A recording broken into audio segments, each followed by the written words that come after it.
Welcome to ABA on Tap, where our goal is to find the best recipe to brew the smoothest, coldest, and best tasting ABA around. I'm Dan Lowry with Mike Rubio, and join us on our journey as we look back into the ingredients to form the best concoction of ABA on tap. In this podcast, we will talk about the history of the ABA brew, how much to consume to achieve the optimum buzz while not getting too drunk, and the recommended pairings to bring to the table. So without further ado, sit back, relax, and always analyze responsibly.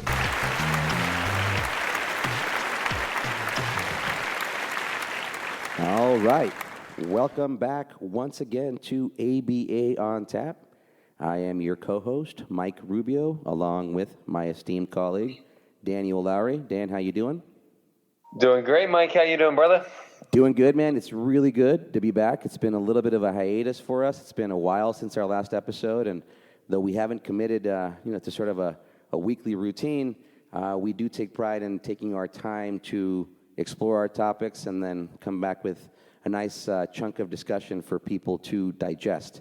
Today, I'm super excited to look at our next topic here, and it's really going to be maybe one of the first of many episodes that we dedicate to a little self-inspection, meaning dealing with criticisms of ABA as we come across them out in the field, out in practice, out in popular media. And believe me, there are plenty of criticisms to entertain. So some people might ask us, what are you guys, gluttons for punishment? No, the idea here is self-improvement. The idea here is that we have to entertain different perspectives to understand where ABA has failed, fallen short, so that we can hope to avoid those circumstances in our treatment and our efforts in the future. So it's actually a very important exercise that we are engaging in today. And to start, what Mr. Dan and I did is a very, very intensive YouTube research, everybody's modern-day library. And we just went on there and plugged in some keywords in terms of criticisms of ABA and whatnot, and came up with several videos, but a couple of which we are going to use to focus our conversation today, namely a YouTube TED Talk by a young, very impressive young woman whose name is Chloe Everett. And Chloe, again, had an opportunity to do a TED Talk, I think, being hosted at the University of Tennessee, Nashville. And we'll certainly put up the link to her video in our description for our podcast. But you can probably punch in her name and get her. And she had some very, very interesting things to say about her experience with ABA.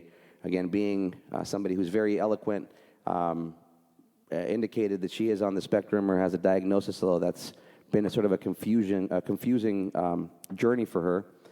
But she, again, had some very interesting criticisms of ABA that we would like to analyze and certainly elucidate and shed light on today. And we're going to focus on the criticisms before we give ourselves an opportunity next episode or next installment of this particular series to answer those criticisms. So, Mr. Dan, anything you want to throw in there as we get started? Yeah. I think it's really important that we do address this. It's funny, even in times like this, I feel like people are kind of picking sides and things like that, and no different with the ABA pro and con ABA sides. I think the ABA maybe has been a little bit guilty in the past of, since we do have so much scientific validity, kind of digging into our trench and saying, well, it will work, you just need to do it. And it will work correctly if you do it that way, and not really taking into the whole consideration of everything that's going on. And the pragmatism is, it's on our new ethics code, and the practicality of what we're doing. So I think it's really important that we not only talk about them, but acknowledge some of the validity to them, because it's really easy to say, well, yeah, this is true, but it doesn't matter. Or, yeah, this is true, but look what your kid does now. Or so basically that then just plateaus us and makes it so we can't improve because we can never self-reflect. So without further ado, we can get into some of the criticisms, but I think it's important that we acknowledge some of the validity to them, maybe some of the misinterpretation that some of these people have had through ABA services that have not been delivered exceptionally. So part of it is going to be from ABA itself maybe needing improvement. Part of it's going to be from the practitioners delivering it needing improvement, and then part of it may or may not be accurate at all. But let's talk about it. Let's acknowledge so we can move forward and make a better field and make the clients that we serve have much better experiences with our service delivery, which at the end of the day is the most important thing. Yeah, no, very true. I think, again, we're not gluttons for punishment as much as even being out in the field sometimes we come across these criticisms. I'm going to take a few minutes here to actually explain what inspired this prospective series of our podcast and entertaining criticisms of ABA. Over the past couple of months, I actually encountered, prospective clients through an evaluation. And to make a very long story short, the parent proceeded to explain to me how she had been deliberating over starting ABA services or inquiring about ABA services for, I think it was a couple years now, primarily because of what she had read and then the information she had accessed through parent groups. So apparently there are, parent groups out there that I've yet to identify by name, but who are concerned enough about ABA practice that they've encountered or heard about that, they don't allow any discussion of ABA in their parent groups. They don't want parents inquiring about such treatment. We're sort of blacklisted in certain circles, and I do understand, sort of from a John Watson perspective, historically speaking, where ABA, as you said, has maybe touted itself a little bit too highly, maybe not minded its social validity as much as its empirical validity. And I agree with you that it's a very important topic to address to make sure that we're marketable, that we're user-friendly, that our ergonomics are accessible, because we do have a strong empirical validity behind us that says that our procedures work, and the idea that clients would have some notion that our procedures are harmful and not beneficial is certainly something that you and I are going to combat and address for sure. So, again, no reason to make this a fight or anything like that. It's going to be a healthy debate because we stand to learn a lot from these criticisms and hopefully only improve our efforts. So let's jump right into what this very impressive young woman, Chloe Everett, was able to communicate as her concerns and given her personal experience with ABA. And one of the things, she opens up right away in talking about things that she's always hiding, that she's always hiding the fact that she's always angry. And she proceeds to talk about how behavior therapy, has really worked tirelessly to try to make her mask her true self or her true emotions. And let's start off right there. What about that idea of masking or this notion that somehow ABA works toward correcting this idea of neurodivergence? So Chloe talks about people with ASD as presenting a spectrum of neurodivergence or different abilities, and she makes a very poignant statement that at the heart of ABA is this idea that neurodivergence needs to be corrected. Yeah, I think the first thing, when we talk about the masking, that's something that ABA struggles with because we want to operationally define things, and to discuss what one's true self is pretty difficult to operationally define, and is also pretty variable or fluid for different environments, different times of day, different times of whatever. So that's a tough one when we talk about masking. But that I absolutely can understand where she's coming from, of that somebody that doesn't know her, doesn't really know her family, has probably a college degree, probably doesn't have kids, is coming in and telling her, this is how you need to act and this is what you need to do. So again, there's probably some validity to that, and that maybe sometimes we lose our social significance in trying to fit within a Vineland or some sort of standardized test and be able to check off certain skills as being able to be met. Like you talk about, and I won't go down this road too much, but the decontextualization of a lot of the programs that we run might lead to that kind of masking. So you're no longer really playing a game. You're no longer interacting. You're just running rote skills to check off boxes. So with the masking, we struggle with that. Maybe some validity to that. Your second question specifically, Mike, was about the neurodivergence. What was that specifically? So she makes sort of an assertion that at the heart of ABA is a need to correct neurodivergence. And I thought that was a very interesting statement because, well, there's a lot to interpret from it. And I think your initial answer is saying, yeah, we do struggle with that. Maybe we do come in as ABA practitioners with this idea of correcting something. What are your thoughts on that? Yes, good point. So it's tough, right? Because everything's on a spectrum, right? So I think the first thing is the parents are asking us to correct that. So without a parent, we can't just come in and work with a 5-year-old. I just can't randomly show up on Jane Doe's steps and say, let's do services. So before they get mad at us with trying to correct them, maybe they should look at the parents who are asking for us to come and correct them. So that's the first thing. The second thing is, with everything being on a spectrum, everyone's quirky, and that's where the diagnosis kind of comes in, is that all of a sudden quirks turn into problems that need correction once you have a diagnosis, right? You talk about that with your stimming, and let me actually pass it back to you with your hand flapping and your stimming. You have a good analogy there that would kind of be relevant in terms of how we need to correct people on the spectrum, but maybe if they don't have a diagnosis, we'd respond different. Well, you bring up a lot of rich examples there in terms of what's disruptive to the individual who is the learner, and then how their behavior impacts the environment around them or disrupts other people. And I think that's kind of, this is hard to explain because you make the best point. We don't just show up in people's doorsteps and say, hey, we're here to correct your child. There's an evaluation process. There's a referral. People come to us to ask us for assistance, just like in the case of this parent that I recently encountered who was very candid about the criticisms that she'd come across with regard to ABA. So it is interesting, this idea of correction. We do work sometimes in a very linear fashion toward one correct response, behavioral response that we're looking for because we've operationally defined it. To be able to access one, correct or desired consequence or some sort of reinforcement. So it is really tricky to understand then what is our role coming in. If it's not to provide some level of correction because a diagnostic has told us that developmentally speaking, somebody is, to use a phrase loosely, off course or delayed.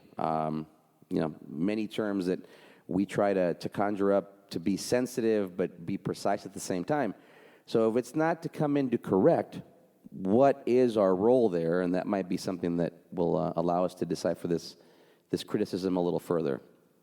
I think where that really, where we can do a better job as ABA practitioners is probably on the response generality aspect of, like you were alluding to, we're really stringent on what we accept as correct or incorrect, and that might be where that masking comes in, because maybe we could find a happy medium where, we say, what's your address? And the kid says, 19025 Champagne Street or whatever every single time. But maybe it could be like, I live in La Mesa or I live over there. Like there's some sort of response generality that could probably allow people to express themselves, and the address is probably a terrible one because that's a rote answer, but you can kind of see what I'm getting at with interactions and things like that. Even with turn taking and whatever it is, these social things that we could allow for a little bit more response generality, so then people would be a little bit less, feel like they're being pigeonholed, and she called it masks, and we can call it pigeonholed into somebody that they're not. So the answer, you're always able to regurgitate the right answer and therefore receive reinforcement, at least from that little treatment environment. And then, as we know, we deal with generality problems and whether or not that will actually be reinforced outside of that environment because it doesn't have a lot of diversity. So we can kind of think of this as a relational frame. I think your address example is a good one, and saying if you ask somebody where they live, they can give you their address, they can give you their zip code, they can give you their city name, they can give you a street name. Any of those, are acceptable intraverbals, if you will, in that relational frame of where do you live. And oftentimes, say in discrete trial fashion, we're going to have one correct answer for that question based on this linear contingency that we've created. Now, that in and of itself isn't a problem if, as practitioners, we then diversify the answer, knowing that we've got these pluses and minuses on our data that we have to fulfill, and that maybe the answer we're looking for is the full street address, where do you live, but knowing that from a reinforcement perspective, vocally and verbally, if the child says, I live in, they name a city as opposed to their address, we can say, that's right, that's your city. Now, what's your street name? And sort of string them along the correct answer, where oftentimes a young practitioner might say, no, that's not where you live. And suddenly, that's an incorrect answer. And yes, again, we're back to what Chloe might be saying, which is one correct answer for one SD. And if you don't get it, you don't get the M&M, you don't get the praise, you don't get the good job, which is probably overused anyway, and pretty powerless at this point in terms of reinforcement. And maybe that's what Chloe's talking about, or one of the things she's talking about. Absolutely, yeah. I think it all comes back to reinforcement. I think there's a couple more things that are relevant to masking. I won't harp too much because we can talk about it on our next episode. But I think it all starts from what our objective criterion for success is. And I'll just share a brief example that one of my coworkers, who's another BCBA, their parent actually sent them an email after a rough telehealth session, because that's what we're doing now is telehealth, as they were pulling them out of the telehealth service, thanking us for our patience and our basically allowing the kid child-centered approach. That's the word I'm looking for, child-centered approach. And the reason I bring that up is that she said in that email, I believe, and I quote, you guys really do your best to allow my child to be happy. And I think that objective criterion is really important when we talk about masking, rather than hitting certain criteria and hitting 80% of opportunities for X, Y, and Z program is our goal allowing this person to be happy? Now, with that, in order to be happy, like you and I, we have to mask certain times. When we're at work, you can't just, wear your pajamas. And when we're talking about be your true self, you do have to be able to mask certain things. You can't always be your true self. A great example would be like a first date, right? Nobody's their true self on a first date. And is it the person that they're on the date with? Is it their fault that they're masking their emotions? So it kind of goes into a concept that I call being like a social chameleon. And that's what I think the two things I want to refer to with masking is, number one, what is our criteria for success? Is it happiness or some sort of objective criterion and skill set? And the second one goes to the social chameleon aspect of how much is it on us to change for the environment and how much is it on the environment to change for us? Because that's where I think where the masking is. But I also think that sometimes we do have to change. You and I talked about the kid who's screaming on an airplane ride. For 4 hours. Yeah, that child might have special needs, and maybe it isn't who that child is to yell for that long period of time, but it's also disrupting 300 other people on that plane. So is it incumbent on the parent and the child to change their behavior, or the people on the plane to be more accommodating? So that's a difficult question, but I think those are the two things when it comes to masking. What is our criterion for success?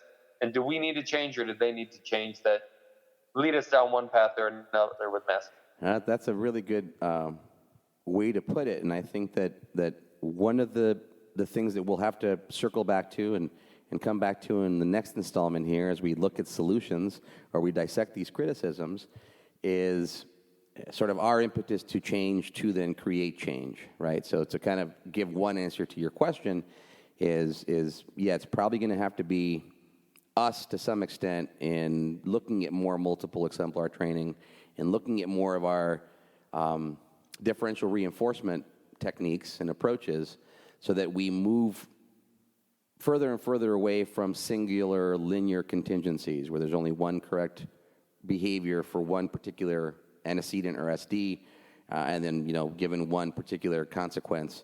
Something else we can talk about in terms of our uniformity in ABA. Sometimes our diversity is limited, and then the idea of satiety goes out the window, and we think that M&Ms are going to be reinforcing forever, where in fact M&M is reinforcing. where in fact M&M. One good meal. Yeah, you get my point though. So That's a really good question, and that's something that I think we're entertaining here. Is we've had a great deal of success as, say, a field in autism intervention, for several decades now.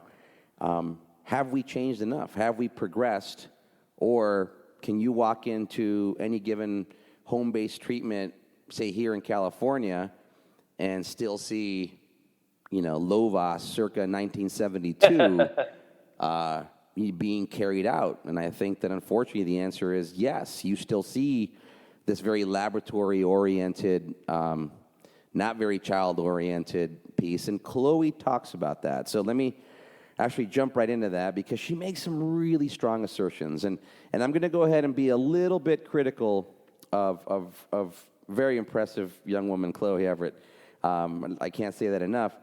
Some of the assertions she makes, and then you and I can take a minute to kind of talk about the temporal or chronological relativity of those comments, and then we'll take more time next installment to dissect those further. But when she starts mentioning in her TED Talk about the abuse potential of ABA and some of the early implementation of electric shock, and I don't know enough about this historically, she makes an allusion to Lovaas actually being involved in that very early efforts in the Young Autism Project, and electric shock being used as a way to modify treatment.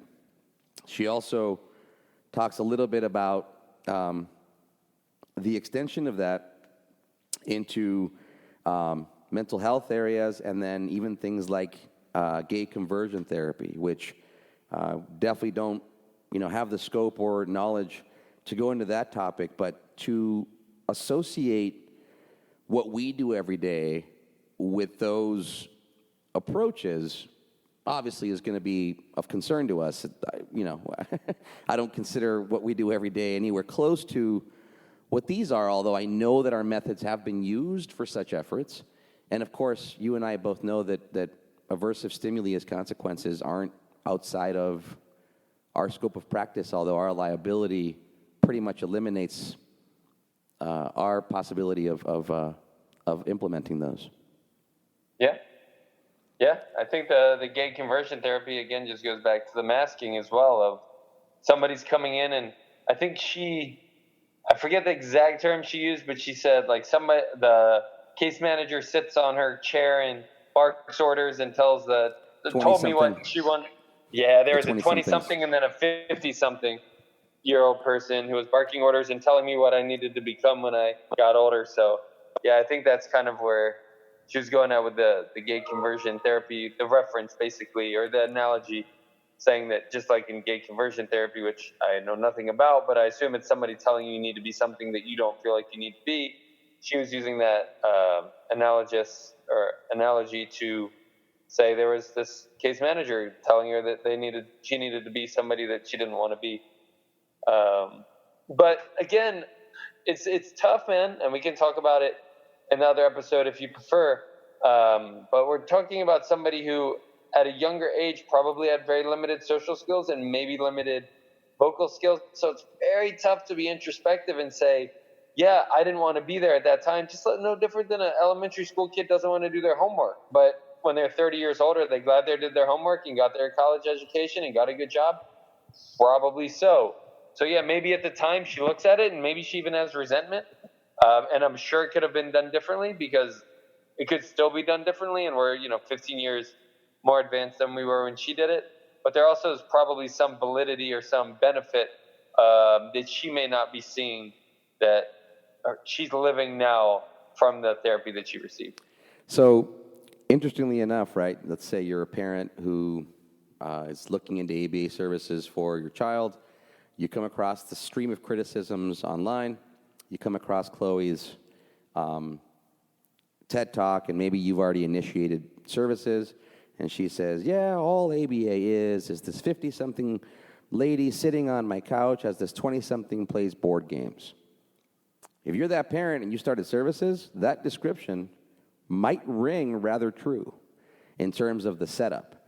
So I think it's also important for people to understand what ABA is and what it isn't with regard to what it looks like or what it can look like. And unfortunately, I'm going to have to agree with part of that criticism in terms of the uniformity of our services and what they look like.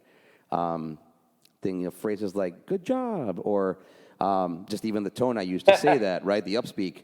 It's become. What's your name? Good job. What's your name? Good job. Hi, thank you for doing this. And I was actually doing a session today, and I stopped myself from saying that. I've been working on it and going, how many times would I want like somebody looking over my shoulder at work and being like, "Oh, good job for typing." Probably not. It's like, so thinking about how to make our reinforcement much more naturalized and related to what the actual action is. You and I talk a lot about the informative function, which I borrowed from, one of my gurus, Albert Bandura, and his explanation of that, and how a lot of times our verbal responses serve to inform, and that can be very reinforcing in terms of learning something new and understanding what it is. So, when Chloe talks about that, as much as I shirk and I'm like, oh, really, are you going to go there? Unfortunately, she's not that off the mark. We have fallen into this sort of uniformity and this need to, in many ways, standardize curriculum, right? So that it's easy, it's accessible. And I'm not saying that there's anything wrong with that as much as then, if we look at it, then some of Chloe's criticisms in terms of how it's implemented can become very true. Yeah, some lady sitting on the couch, some 20-something doing board games.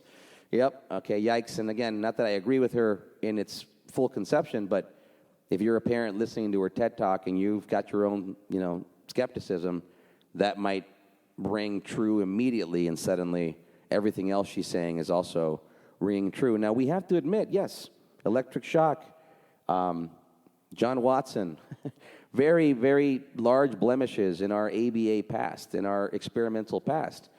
But we also have to acknowledge the fact that we've come a long way from that. And if you are listening to this podcast or you saw Chloe Everett and you're offended by some of the things she says, you might want to stop and think about what your practice and your implementation looks like right now.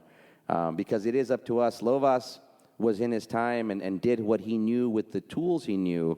We've got much more knowledge, many more tools, many more resources than he did, even legally and socioeconomically speaking, in many ways, just in terms of access and how the world regards individuals with autism and how they did in 1971. That's hugely different.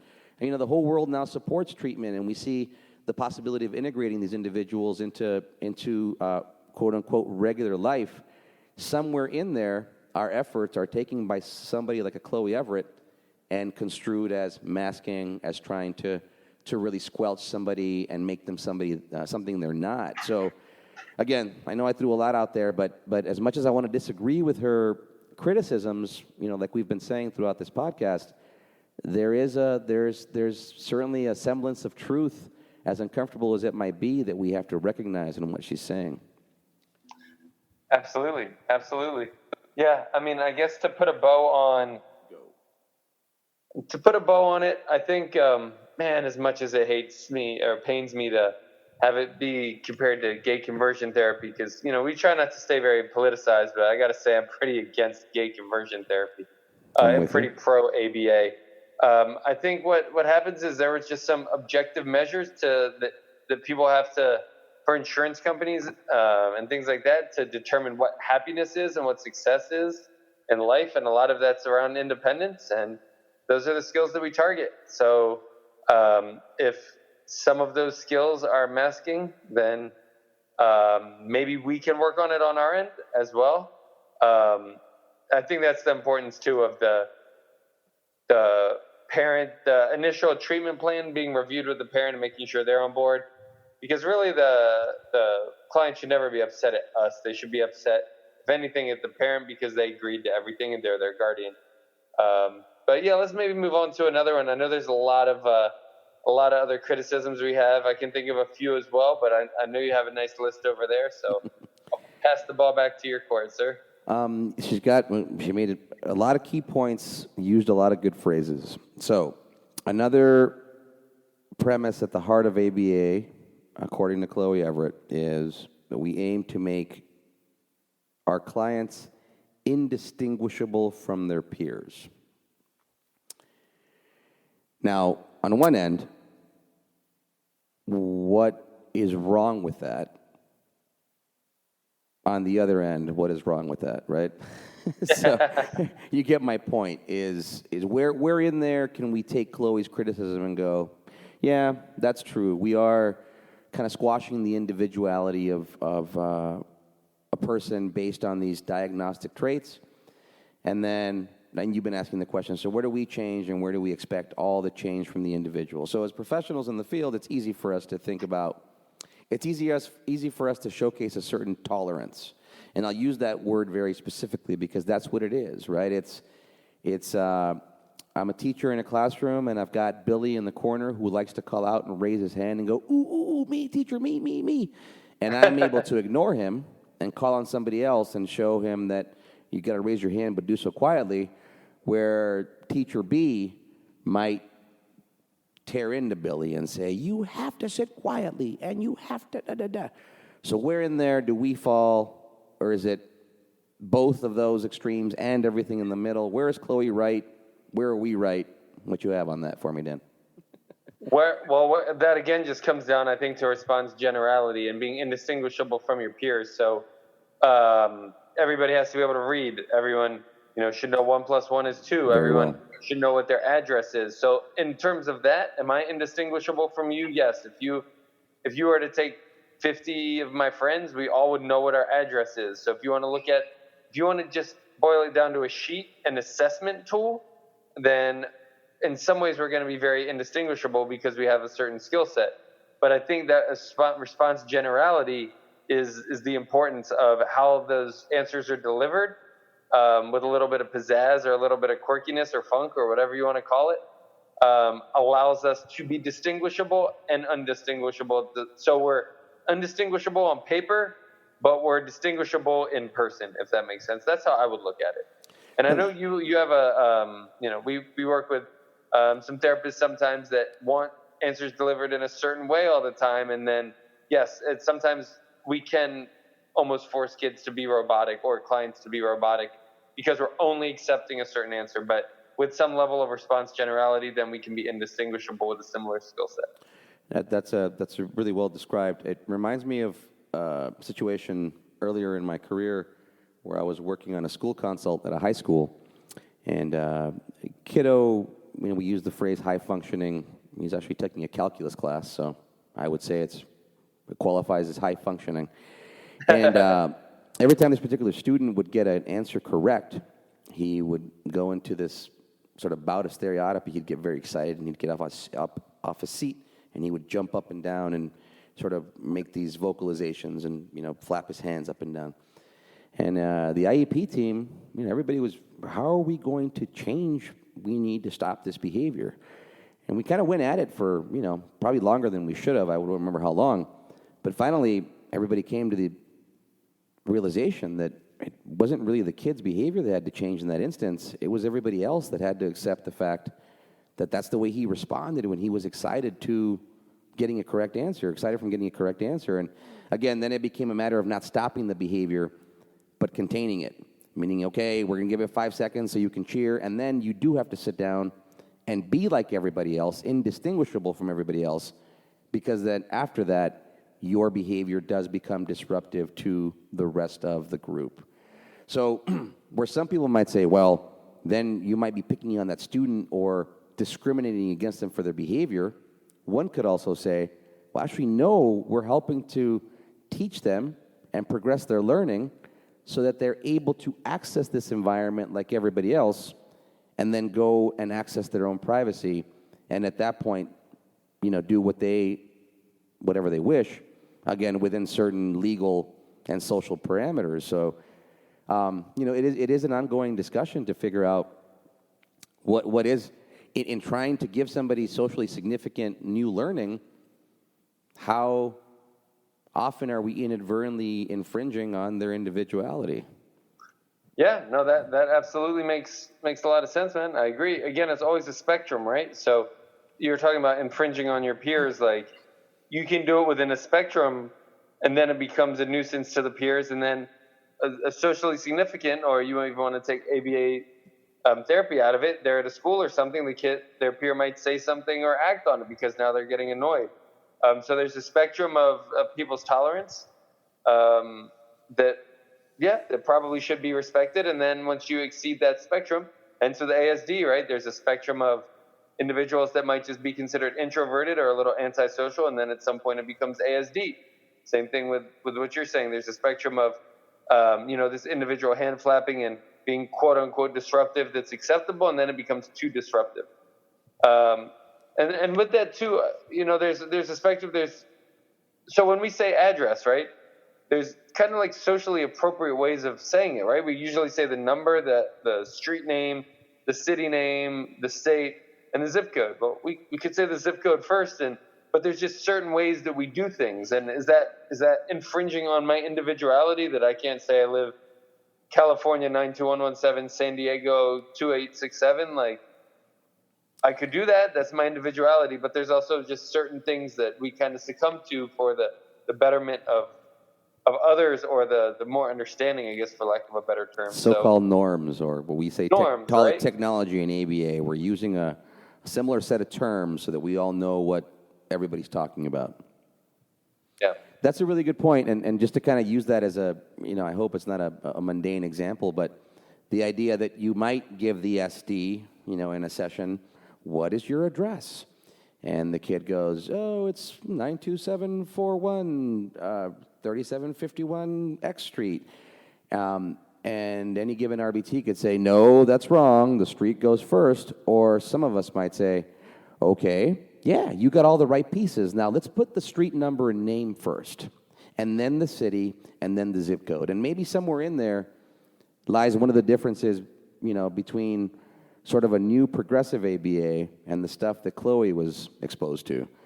Somewhere this idea of not just multiple exemplar training, but multiple exemplar training along with strong and active differential reinforcement, along with very naturalized verbal reinforcement or feedback, things like that maybe, given our methods and our techniques, we've become a little bit linear, a little bit stagnant, and those are things that we can start to examine and hopefully improve. So we've covered a lot of ground here, Dan. We are near the end of our usual time frame here. So just to kind of try to sum up and come up with some closing points, we're talking about Chloe Everett and her TED Talk and criticisms of ABA, and her assertions talking about things like masking or ABA trying to make individuals hide who they really are. The idea that at the heart of ABA is this premise that neurodivergence needs to be corrected. We talked about that a little bit. They were trying to make individuals indistinguishable from their peers, which could have a lot of value, could have some detriment coming to it. And then we also talked about her allusions to much more controversial applications of ABA procedures like electric shock and their implementation in much more controversial aspects like gait conversion therapy. So all that said, you and I hear all that and we go, man, I don't go to work and do that every day. That's not what I do, That's far from what I do. But we have to be realistic, and we understand that there are people out there who do conceptualize this in that manner. So not to interrupt, but to prelude to what we'll talk about in future podcasts later down the road, it's no different than a cop doesn't go to work and shoot people every day, right? Uh-oh. You gave a big highlight there. That's maybe 0.00001% of what may or may not happen. Right. And at the heart of it, did that cop do that every day? So they might have been, in that one unfortunate instance. And is that what they've been doing every day of their career? Probably not. Hopefully not. But no, that's a really good point you bring up, is that we have to work, despite all this empirical validation and procedural power that we come to the table with, Chloe Everett can make really strong points and detract many, many families away from ABA, which, that may have otherwise benefited from it, given my recent experience, and very, very bright mom for a family who has literally been waiting about 2 years to make the call. to us, all because of some of the research that's out there. So we do want to address these things. We don't want to just sweep them under the rug and shoo them away and poo-poo them, because there's a lot of valid points that Chloe makes. At the same time, we don't want to just let people run with those, and we want to address these concerns, validate them where they need to be validated, but then correct them, to use that word very poignantly, where they need to be corrected, which will be our next installment. What are your thoughts on that? Yep. And yeah, definitely want to address some other criticisms in the next installment. But the last thing I'll ask in this installment is, I want to ask you a question, Mike, is that kind of with the masking, you're a parent. You're also a BCBA, so you get a little bit of both fields. You also, we talk about being who you are. You have a lot of your artist, your athlete, scholar. So you have a lot of different personalities, a lot of different hats that you wear. If you had a child with ASD, would you want that child to get ABA, or would you be really concerned that ABA would mask them? And if your answer is that you want them to get ABA, what would you look for or look out to avoid from a company? So if you're a parent getting prospective ABA, in terms of that masking. Wow, Dan, that's a great way to close this one. So I think bring it home for the parents, brother. Yeah, I think that I would want my kid to get ABA. And I know I'm partial, but I would want them to get ABA from outfits much like you and I are familiar with, from individuals who are very well versed in the ABA technology. And again, I would be an informed parent in this sense. The people who've got a strong foundation in, understanding what Lovaas did, for example, toward ASD treatment, but then also people who are pushing a strong developmental framework. You mentioned assessment earlier, and that's like standardized assessment. Chloe talks about that a little bit. And that's a hard tool to use for an unstandardized situation, right? You're standardizing something that's unorthodox. You're saying, I'm going to apply a tool to something that already says the tool doesn't apply. So I would want somebody to come in with that notion, with that premise, that this isn't a fixed line of treatment as much as we've got procedures that are empirically validated. And then, like we like to say on the show, I've got to take their lab power and apply it in your living room. So I'd want to see structure and content and curriculum that was preset, and then I would want to see very clear deviations from that curriculum and content based on my child's individuality. Does that make sense? So absolutely. I'll give you some really clear ones, and I don't like being harshly critical of our field ever. I like to lend ideas and help progress, but my history as a practitioner with things like nonverbal imitation targets and how unnatural they can become. So to answer your question very directly, if on that first day of treatment, somebody came in and suddenly gave the SD touch head spontaneously and completely out of context, I may not want that. But if we were doing head, shoulders, knees, and toes, and they paused in that set and touch head, and then they kept the song going, and there was a lot of natural reinforcement. And I'm not saying that there's no room for that target spontaneously and out of context. I'm just saying that that's one of those things that maybe Chloe's referring to, maybe you and I have thought about in terms of these very stereotypic, very common SDs or ABA stimuli that maybe we're not even sure why we do them anymore. It's just become sort of standard practice.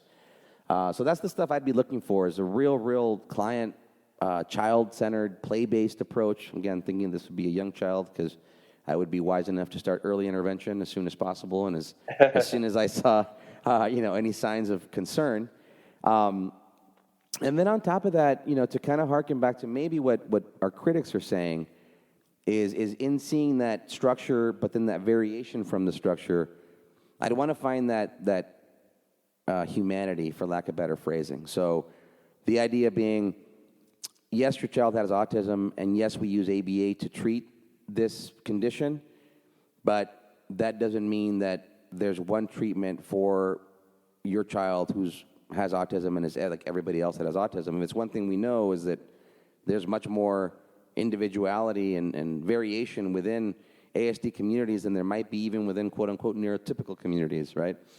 So that's kind of the stuff I'd be looking for as a parent. I know that's a lot and maybe not very clear, kind of vague, but I think what people are criticizing is that very rote, almost very stereotypic mode of ABA that we can all imagine certain examples of. I gave examples of the verbal praise and sort of the tone of it and all those things that we were all trained to do, so they're a part of our foundation, but at the same time, clearly critics, people, the field alike, we're all looking for some level of evolution, and we certainly need to enact that evolution before criticisms of very impressive individuals like Chloe Everett become so true that we can no longer combat them.